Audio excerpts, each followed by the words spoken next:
Hi friends, नमस्कार, प्रणाम। और मैं कृष्णा सिंह एक बार फिर से वेलकम करता हूं आप सबका इस वीडियो में। और ये वीडियो बहुत लाजवाब होने वाली है, कई चीज़ों के ऊपर आधारित होगी। सबसे पहले तो हमेशा मैं बात करता हूं, हर वीडियो में बताता जा रहा हूं, अपडेट देता जा रहा हूं कि जो भी ऑफ़र के शूज़ थे वो कितने बाकी रह गए हैं, कितने लोगों के जा रहे हैं, क्या है क्या नहीं। तो इसके बारे में तो सबसे पहले बात करेंगे। उसके बाद जो भी क्या ऑफ़र है, क्या नहीं है, क्या चीज़ें हैं, बहुत कुछ इस वीडियो में है, बहुत जानदार चीज़। और 4-5 पॉइंट्स मैंने इस वीडियो के एक ही वीडियो के अंदर कवर करने की कोशिश की है। तो बहुत अच्छी वीडियो होने वाली है, आप उम्मीद करता हूँ लास्ट तक देखिएगा, बहुत मज़ा आने वाला है। तो सबसे पहले एक ज़रूरी अपडेट आपको बता दूँ। सबसे पहली चीज़, आज केवल 6 जूते डिस्पैच हो रहे हैं, मात्र 6 जूते, जिसमें से कि 2 ऑर्डर हमारे प्रीपेड के थे जो कल हमें रिसीव हुए थे। और उसके अलावा कोई ऑर्डर मैं नहीं लिया कल शाम तक, क्योंकि मेरी पहली प्राथमिकता है, सबसे ज़्यादा जी जान से लगा हूँ कि जिनके शूज़ ऑफ़र में पहले के हैं, चाहे वो 20 ऑफ़र में के हों, 10 ऑफ़र में के हों, और चाहे 100 में के हों, सबके शूज़ डिस्पैच करा दें। अब उसमें एक भाई मैंने बताया था तो पता ना 10 वाले कि 20 वाला बोला कि भैया मेरा उसमें का है। अरे भैया मुझे याद है, लिखा हुआ है, सब कुछ लिखा हुआ है, सारी चीज़ें जाएंगी, निश्चिंत रहो। आप लोग के लिए सबसे ज़्यादा मेरी प्रथम प्राथमिकता समझ लीजिए, सबसे ज़्यादा प्राथमिकता, मैं बहुत ज़्यादा ऑर्डर ही नहीं ले रहा हूँ, मैं ऑर्डर एकदम कम कर दिया हूँ। और सीओडी का भी ऑर्डर एकदम गिरा के रखा हूँ, कम किया हूँ। कारण जानते हैं, कारण बस एक है दिमाग पे कि जल्दी से जल्दी ये शूज़ निपट जाएं। लेकिन आपको एक अपडेट दे दूं कि आज 6 जूते ही, जैसे कल मुझे 2 लॉट मिला था, 12 जूते मिले थे, जिसमें से कि कुछ प्रीपेड के थे पहले के, तो वो निकाल दिया मैंने। और जो मेरे काम लायक थे, जो मेरे पहले भाइयों ने ऑर्डर किए हुए थे, जैसे वेपर फ्लाई था और जूम फ्लाई 5 था, तो जिनके ये वाले शूज़ थे उनको मैं आज डिस्पैच करा रहा हूँ 6 जूते, 4 जूते जिसमें से ऑफ़र वालों के ही जा रहे हैं। तो अब टोटल 20 से कम ही बच गए हैं, 20 से कम, सारे मतलब मिला करके। चाहे वो 10 शूज वाले ऑफ़र में के थे 1-2 लोग, चाहे 2-4 लोग उसमें के बचे होंगे, क्या बोलते हैं, 20 शूज वाले में के। और तो जो 10 वाले में थे उनका तो दूसरा ये शूज है, और जो 20 वाले में उनका भी दूसरा शूज, इसके बाद उनका काम खत्म। ये लोग ऑफर से जिससे इनको शूज मिल जाएगा, ये वाले शूज डिस्पैच हो जाएंगे। पहला शूज तो ये लोग पा चुके हैं, जो पेमेंट किया था पहला शूज पा चुके हैं। दूसरा ये ऑफर में जो मैं फ्री दे रहा था वो वाले शूज भी डिस्पैच हो चले हैं, बस 2-4 बचे हैं, इन लोगों के खत्म हो जाएंगे। 100 वालों का पहला शूज डिस्पैच हो रहा है, जिसमें काफ़ी नज़दीक हम आ चुके हैं, और इसमें भी अब 15-17 लोग बचे हुए हैं। तो भैया देखिए, दिक्कत ये है कि कल यहाँ पे इलेक्शन है, कल यहाँ 25 तारीख को इलेक्शन है, जिसकी वजह से मार्केट बंद है। और मार्केट तो पहले से भी बहुत अस्थिर चलते हैं। तो मैं उम्मीद कर रहा हूँ, भगवान से यही प्रार्थना कर रहा हूँ ऊपर वाले से, कि भैया इलेक्शन बाद सारी चीज़ें स्मूथ हो जाए, पहले की तरह चले, हम भी पहले की तरह मेहनत करें और चीज़ें जल्दी से जल्दी सही हो जाए सारी चीज़ें। तो हम यही मेहनत करेंगे कि भाई, और भगवान से यही मनाएंगे ऊपर वाले से कि जल्दी से जल्दी सारी चीज़ें सही हो जाएं, हमें पीछे से माल मिलना स्टार्ट हो जाए अच्छे से। मतलब चुनाव बाद मुझे उम्मीद भी है, पूरा उम्मीद है कि सही हो जाएगा सब कुछ। आप लोग भी समझ रहे होंगे कि ये सारी चीज़ें क्यों दिक्कत आती हैं, तो सही होने की उम्मीद है मार्केट का। लेकिन फ़िलहाल मैं 2 दिन में क्यों कह रहा हूँ कि मार्केट डिस्टर्ब रहेगा, मैं बता दूँ। कल इलेक्शन है, कल है शनिवार का दिन, और परसों है संडे। तो इन 2 दिनों में कोई डिस्पैचिंग नहीं होगी, तो कल भी खाली है, परसों भी खाली है। ओके।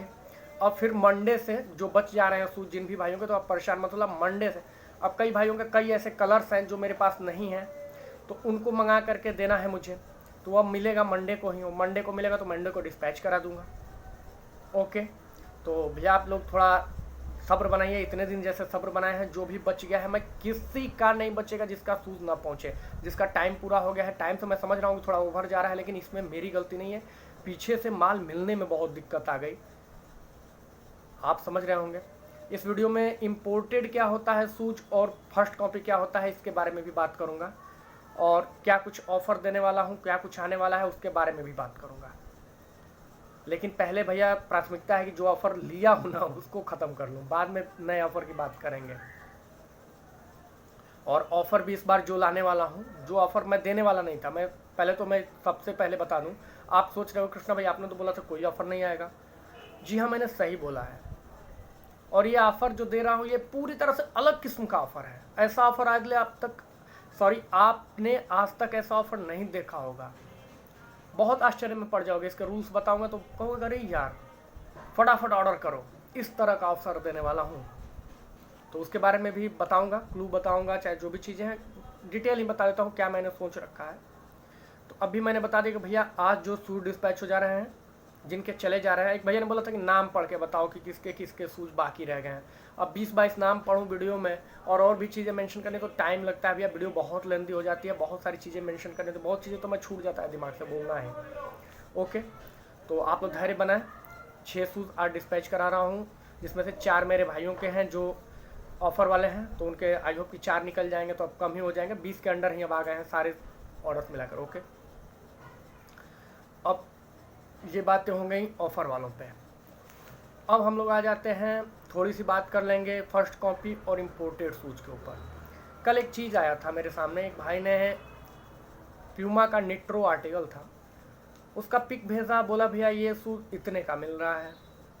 मैंने कहा चलो ठीक है भैया, मैं तो समझ रहा था मैटर को, भैया शायद देख भी रहे होंगे वीडियो को। तो उनको मैं बता दूं कि 2-3 चीज़ें होती हैं मार्केट में क्लियर कट। फर्स्ट कॉपी क्या होता है, जो भी फर्स्ट कॉपी होती है वो एक एक पॉइंट उसका नेक्स्ट टू ओरिजिनल होता है। नेक्स्ट टू ओरिजिनल का मतलब मैं बता दे रहा हूँ, ओरिजिनल में जिस जगह पे मार्किंग होगी, ओरिजिनल पे जिस जगह पे जो चीज़ लिखा रहेगा, ओरिजिनल में जिस जगह पे जो स्ट्रक्चर बना होगा, जो मार्क बना होगा, फर्स्ट कॉपी में सेम टू सेम वो चीज़ें वहीं पे मिलेंगी उसी तरीके से। मतलब समझ में नहीं आएगा कि ओरिजिनल की जो मार्किंग है, अंतर कहाँ होता है, थोड़ी सी फैब्रिकेशन में अंतर होती है। मैं ये नहीं कहता कि हूबहू ओरिजिनल में, मतलब मार्किंग और उसका स्ट्रक्चर, उसकी डिज़ाइनिंग, इन सब चीज़ों में कहीं से फ़र्क नहीं आएगा।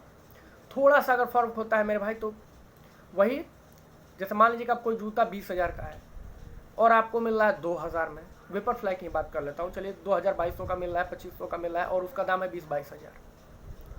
तो भाई 20-22 हज़ार वाले के फैब्रिक में थोड़ा सा तो अंतर होगा, बाकी टेक्निक में कहीं से अंतर नहीं होता है। सेम टेक्निक यूज किया जाता है, सेम ट्यूब यूज किया जाता है, मतलब पूरा स्ट्रक्चर उसका उतारा जाता है, वही चीज़, वही टेक्नोलॉजी, वही चीज़, थोड़ी सी फैब्रिक में मतलब अंतर आता है।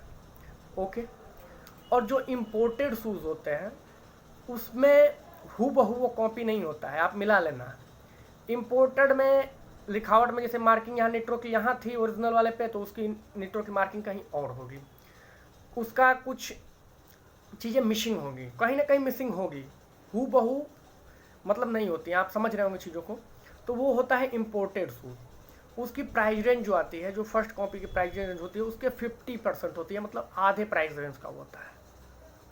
और हर जूते का इम्पोर्टेड नहीं मिलता है। आप वेपर फ्लाई का इम्पोर्टेड खोज लो, नहीं मिलेगा। आप अल्फ़ा फ्लाई का इम्पोर्टेड खोज लो, नहीं मिलेगा। तो कुछ ही जूतों के इम्पोर्टेड आते हैं, ज़्यादातर प्यूमा उमा में इम्पोर्टेड आते हैं, कई जूतों के तो इम्पोर्टेड मिलते ही नहीं है। और इम्पोर्टेड चमकदार बहुत होता है, देखने में बहुत सुंदर लगेगा, मैं बता रहा हूँ, लेकिन टिकाऊ नहीं होता है। इम्पोर्टेड सबसे कम टिकाऊ शूज होता है। हाँ, देखने में ऐसे दिखेगा ना कि अरे यार कितनी शाइनिंग है, प्यूमा की कलर कॉम्बिनेशन, उसका सब कुछ एकदम A1 क्वालिटी का होगा, लगेगा कि जैसे ये फर्स्ट कॉपी मैं दे रहा हूँ ना, ये फर्स्ट कॉपी शूज़ आपको उसके आगे फीके लगेंगे, ये लगेगा कर यार इसके अंदर तो शाइनिंग और उस तरह की है ही नहीं।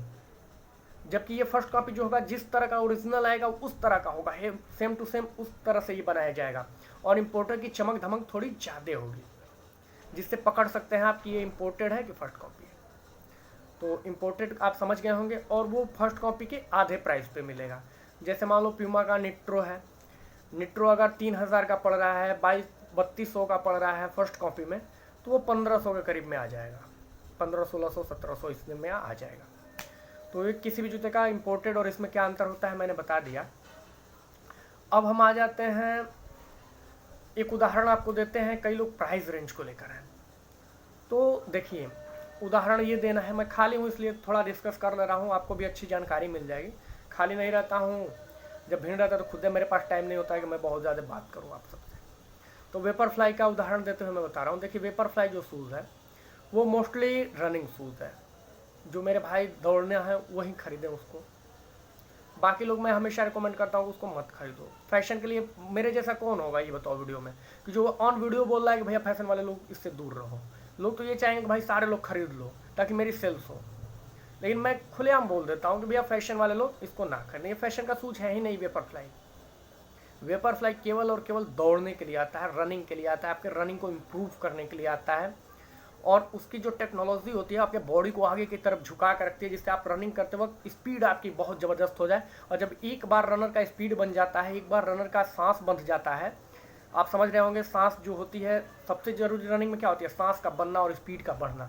जब एक बार आपकी स्पीड और सांस का, तो उसके बाद कोई भी नॉर्मल भी जूता पहन के दौड़ोगे ना तो आपकी स्पीड हो जाएगी, आप क्योंकि आपकी सांस बंध चुकी है, आपके अंदर आत्मविश्वास आ चुका है। लेकिन शुरुआत अगर आप नहीं करेंगे अच्छे शूज़ के साथ, वेपरफ्लाई को लेकर के एक बार ट्राई कीजिए ताकि आपकी चीज़ें बेस्ट हो जाए। तो ये उनके लिए शूज़ होता है, ये फैशन के लिए नहीं होता है। अब वेपरफ्लाई के प्राइस पे कई लोग टिप्पणी करते हैं। वेपरफ्लाई लोग 3-3 हज़ार 28-2800 का बेच देते हैं। वेपरफ्लाई 2 की मैं बात कर रहा हूँ, 3-3 हज़ार 2800 के आप यूट्यूब पे सर्च कर लेना, बहुत सारे सेलर बेच रहे हैं। मैंने हमेशा एक बेस्ट प्राइस देने की कोशिश की, पहले 2250 का बेचता था। उस समय शूज आता था मेरे को कितने का पड़ता था, आज तक कोई दुकानदार ये बताया है कि मेरे को कितने का पड़ता है? मैं बता रहा हूँ 1875 रुपये का पड़ता था। सॉरी 1825 से 1875, किसी दिन 1825 का भी मिल जाता था, किसी दिन 1850 का, किसी दिन 1875।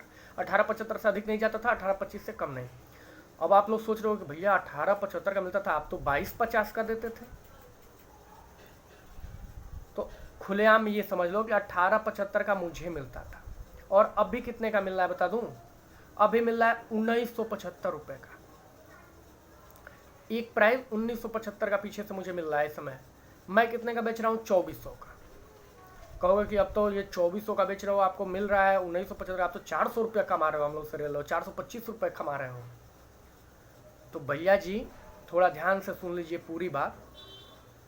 ये जो कुरियर कराता हूँ ना, 160 रुपये, 170 रुपये, 180 रुपये, कभी कभी तो थोड़ा नॉर्थ ईस्ट होता है या हिल दूरी की जगह होती है, वहाँ पर 200-200 तक कुरियर चार्ज जाते हैं। लेकिन मैं एवरेज पे आता है, जो कभी कभी नज़दीक में, भाई दिल्ली में भी भेजना पड़ जाता है, नज़दीक भी होता है कुछ कुरियर जहाँ 100-120 में भी काम हो जाता है। मेरी बात को ध्यान दीजिएगा। तो हम लोग राउंड फिगर जोड़ते हैं कि चलो 150 रुपया कुरियर का हो गया, प्रीपेड की मैं बात कर रहा हूँ, COD की बात नहीं कर रहा हूँ। 150 कुरियर का चार्ज आ गया, 20 से 30 रुपये डब्बे का चार्ज आ जाता है, जो उसका बॉक्स में लगवाता हूँ वो अलग से आता है। कोई सूज के साथ बॉक्स नहीं आता है। अगर ये कोई बोलता है कि सूज के साथ बॉक्स आता है तो ये झूठ है, ये सबसे बड़ा कोरा झूठ है। चाहे कोई भी फर्स्ट कॉपी सूज हो, कोई भी सूज मैं बात कर रहा हूँ। कारण क्या है, सारे सूज अगर बॉक्स में आएंगे ना भैया वियतनाम से, तो ये सूज की कॉस्टिंग इतनी ज़्यादा पड़ जाएगी कि ये 5-5 हज़ार के बिकने लगेंगे। क्योंकि अगर बॉक्स में करके नहीं लाया जाए तो एक पेटी में 12 सूज ही आ पाएंगे, जबकि एक पेटी में ये 48 सूज लूज पैकेज में आते हैं, और सबके इसी तरह से आते हैं। आप समझ गए होंगे बाकी चीज़ें। बॉक्स यहाँ पे जो जितना बढ़िया लगवा ले, चाहे कोई 50 वाला बॉक्स लगवा ले, 100 वाला लगवा ले, 20 वाला लगवा ले, 30 वाला लगवा ले, ये बॉक्स खुद मार्केट से खरीद करके लोग लगवाते हैं। कितने लोग तो बिना बॉक्स का ही भेज देते हैं, ऐसे ही रैप करके। ठीक, अब जैसे मान लीजिए कि 1975 का मेरे को वेपरफ्लाई पड़ रहा है, 25 रुपये बॉक्स के निकाल दो, हो गए 2000। अब उसके बाद जो पन्नी जिस पे डाल करके ये पैकेट मेरा जाता है वो 10 रुपये के करीब आ जाती है। उसके बाद शिपिंग लेबल जो चिपकाया जाता है 10 रुपये, उसके ऊपर खर्च आ जाते हैं। प्रिंट और जो लेबल होता है वो गम शीट होता है चिपकाने वाला, तो वो टोटल कॉस्ट लेकर 10 रुपये आ जाता है। 20 रुपये इसके खर्च निकाल दो। ओके, कितने हो गए? 1920। और उसके बाद 150 रुपया कुरियर चार्ज ले लो राउंड फिगर में, तो 1920 और कितना हो गया? 2020 और 50-70, 2070 रुपये हुए। 2070 कितने का बेच रहा हूँ? सॉरी 2070 नहीं होगा भैया, 2170 होगा। 1975 का आ रहा है ना, 1975, ये 2000 तो यही हो गया बॉक्स का लेकर, और आपका 20, 2020 और 10-30, 2030, और आपका हाँ 150, 2100, 2030 और 150, 2180 रुपये हो जा रहा है। 2170-80 रुपये टोटल आ रहा है। अब हम देते कितने का है? 2400 का। 220-30 रुपये मान लीजिए टोटल ओवरऑल हमारा बचा। एक सूज पे 220-30 रुपये हमारा बचाते हैं, और मैं खुलेआम बोल रहा हूँ कि हाँ इतना बचता है। महंगे वाले सूज पे 220-30 रुपये तक बच जाता है। लेकिन कहीं कहीं ऐसा होता है कि अब हिल स्टेशन का होता है, दूरी का होता है, कहीं नज़दीक का, चलिए ये सब छोड़िए, 220-30 रुपये। और इस 220-30 रुपये में जहाँ दिल्ली में रह रहा हूँ, इस रूम का रेंट भी है, यहाँ खाते हैं, सारे खर्चे निकाल करके हम लोग का कट पिट करोगे ना, तो एक सूज पे बचत जो है 150 रुपये है। 150 खुलेआम ये होता है कि 150 रुपये एक सूज जा रहा है मेरा, तो 150 रुपया मेरे को बन रहा है, जो कि शुद्ध बचत है। और इतना हमारा बनता है भैया, 150 रुपये हमारा बनता है, इतना मेहनत करते हैं तो 150 रुपये शूज़ पे नहीं रखेंगे। और इसमें होता है कि जैसे कोई शूज़ आपने रिटर्न कर दिया, भैया मेरे को रिटर्न करना है, मेरे को साइज इशू है, ये दिक्कत है, वो दिक्कत है, जैसे आप करते हो, तो इसमें अब हमको क्या नुकसान होता है? आप अपने ठीक है पैसे से मान लो उधर से कुरियर करा दे रहे हो, भेज दिए, फिर जब मैं इधर से भेजूंगा तो फिर मेरा 220-30 रुपये जो खर्च आ रहा है पैक करके भेजने सब कुछ करने में, 200 रुपये जो खर्च आ रहा है कुरियर चार्ज, वो मेरा फिर से लगेगा, तो फिर तो मैं घाटे में गया। जहाँ शूज़ का साइज इशू वहाँ आया और मुझे फिर भेजना पड़ा, तो समझ लो कि मैं घाटे में गया। तो इसीलिए हमेशा रिक्वेस्ट करता हूँ आप सबसे कि साइज कंफर्म कर लिया करो, साइज सही आप लोग मंगाओगे तो मैं भी वो करूँगा। बाकी लोग क्या करते हैं, क्यों इतना बढ़ा कर देते हैं? बोरिंग तो नहीं हो रहे हो ना मेरे भाई? चीज़ें समझ लिया करो, बार बार टाइम नहीं मिलता मुझे भी इतनी डीपली इतने अच्छे से वीडियो बनने की। तो क्यों वो लोग अधिक लेते हैं? क्योंकि वो लोग जानते हैं कि अगर किसी को साइज, वो लोग फैसिलिटी देंगे, फैसिलिटी का मतलब आपको सुविधाएं देंगे। साइज इशू आपको आ गया, हाँ भैया ठीक है, एक बार रिटर्न भी कर दोगे, 200 नुकसान जाएगा, 800 रुपये एक जूते पे रखे हैं, 200 और नुकसान जाएगा, फिर भी 600 रुपये। जैसे कोई मान लो 22 का 24 का मैं बेच रहा हूँ, कोई 3000 का बेच रहा है, उसको एक बार रिटर्न करके भी मंगा लोगे, फिर भी उसको 400 मुझसे एक्स्ट्रा ही उसको बचत हो रहा है, तो वो आपको सुविधाएं दे देगा। हम कम कमा रहे हैं तो हमसे भैया थोड़ी सुविधाएं दिक्कत होंगी। अब इसके लिए मैं ये क्या बोलूँ, अब इसके फैसिलिटी के लिए ये नहीं कह सकता कि जिसको इधर से लेना है फैसिलिटीज चाहिए, रिटर्निंग पॉलिसी चाहिए तो मेरे को 400 एक्स्ट्रा पे करो, ये सब नहीं। बस एक चीज़ का रिक्वेस्ट करता हूँ कि भैया साइज़ थोड़ा कंफर्म कर लिया करो, साइज़ कंफर्म करके बताओगे तो मुझे भी थोड़ी सहूलियत होगी और थोड़ी सी मतलब आसानी